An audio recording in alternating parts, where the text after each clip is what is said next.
What's up, everybody? It's me, E-Man from E-Man's Movie Reviews, and today we're finally going to review Black Widow.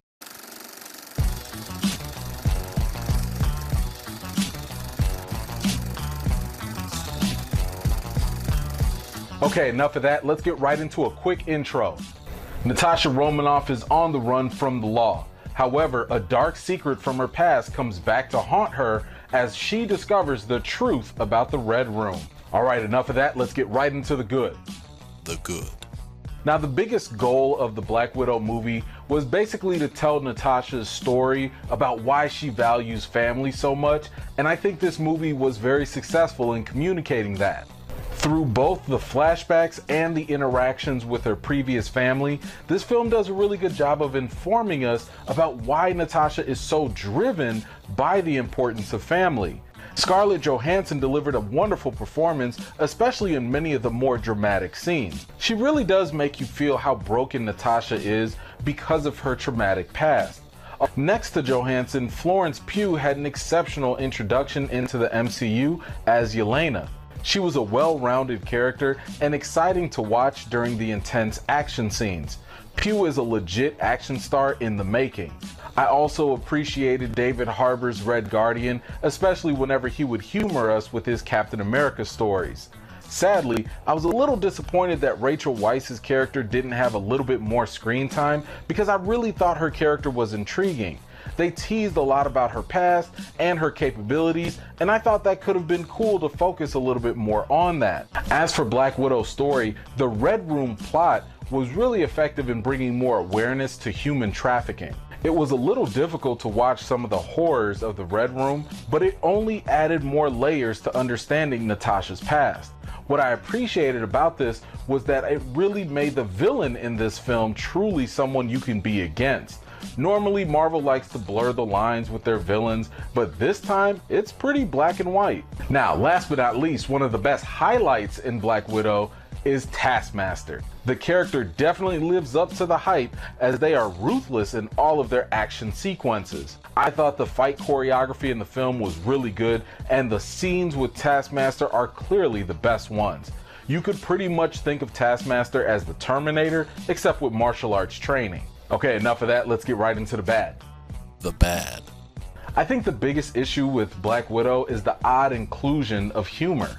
Much of it felt forced, even though the film tries to play off that same humor by being self-aware. For example, the joke about posing felt more like a scene that would have been better served in the bonus scenes or blooper section of Disney+.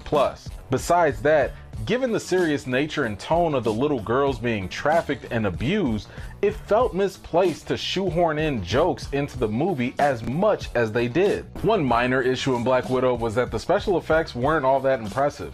While Black Widow is a much more grounded film, the moments where some visual effects were included didn't seem very crisp or clear. Some of the CGI in the movie just felt a little wonky when you're watching it, and it doesn't ruin the movie or anything. It's just that when you watch it, it makes the movie feel a little bit dated. It's almost like you're watching a movie from Phase 1 of the MCU rather than the Phase 4 movie that this is supposed to be. Anyway, enough of that. Let's get into the reason. The reason. Black Widow is a dramatic spy thriller that does its character justice. The downside is that this justice was far too late. This isn't the film's fault, but the timing of the release does factor in the loss of the emotional impact that it could have had. If Black Widow had been released any time before Avengers Endgame, Natasha's character and her fate would have been far more earned and appreciated. When you think in comparison to Tony Stark's sacrifice in Avengers Endgame, that paid off because of the build-up and the years it took to tell a complete story for Stark. Black Widow didn't get that build-up nor as much story. So instead, this movie feels like an emotional patch-up job done to make us feel more for Natasha. However, Black Widow didn't have me feeling more for Natasha, but rather it did have me understand her instead.